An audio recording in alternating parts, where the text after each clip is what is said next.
Thank you, Mr. President. Your last supplementary comes from the Honorable Swart.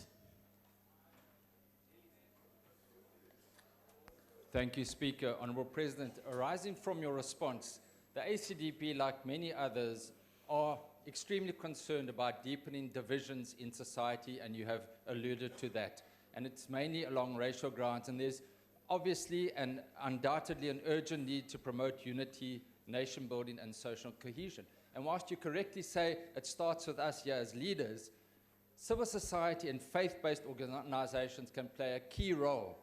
And President, believers in particular have a ministry of reconciliation and are commanded to love one another and to be peacemakers, whilst at the same time understanding the need for justice and restitution for the wrongs of the past. Given that, Honourable President, do you not think that churches and believers in the nation should be encouraged to reach hands and to find solutions? And if that is the case, and I know that you are engaging in that already, is there not far more we can do to heal the pains of the past and at the same time together reach the potential for this nation? I thank you so much. Thank you, sir. The Honourable the President. Thank you, Honourable Speaker. Yes, I couldn't agree more that faith-based organizations and believers have a big role to play in this regard, and they have always played a key role in the work of building our nation. Under apartheid, and yes, amen. Under apartheid, it was faith-based organizations that led the charge to ensure that we bring the end to the nightmare of apartheid. And they were able to help bind the nation together, to heal the wounds of our nation, literally and figuratively. As people were being ravaged and being wounded and killed, they were in the forefront of bandaging the wounded and burying the dead. And they were also in the forefront of ensuring that there is peace.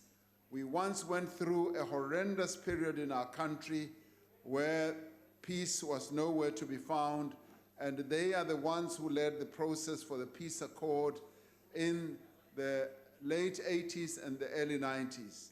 And it is to the religious leaders and faith-based organizations and believers that we should once again look to ensure that we continue this nation-building process. But they underpin it with what they call a moral regeneration.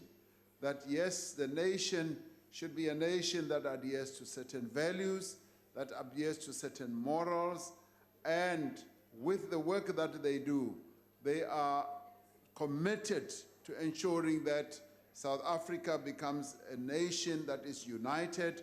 And I would agree that this is where the faith-based organizations play a key role and religious leaders play an even important role. And I would say, because we at government level have been engaging with various churches, we held a summit where we brought together religious faith-based organizations. We are going to have follow-up discussions, and we see a very important role that is played by faith-based organizations in binding this nation together and ensuring that we adhere to a high ethical and moral code. So, Honorable Speaker, I could not agree more, and this is the work that we are committed to continuing with, and I'm delighted to hear that the ACDP will be joining us in this most wonderful work to a point where we are able to make a great deal of progress in this regard. Thank you, Honorable Speaker. Thank you, Mr. President. That concludes the questions to the President. And I thank you, sir.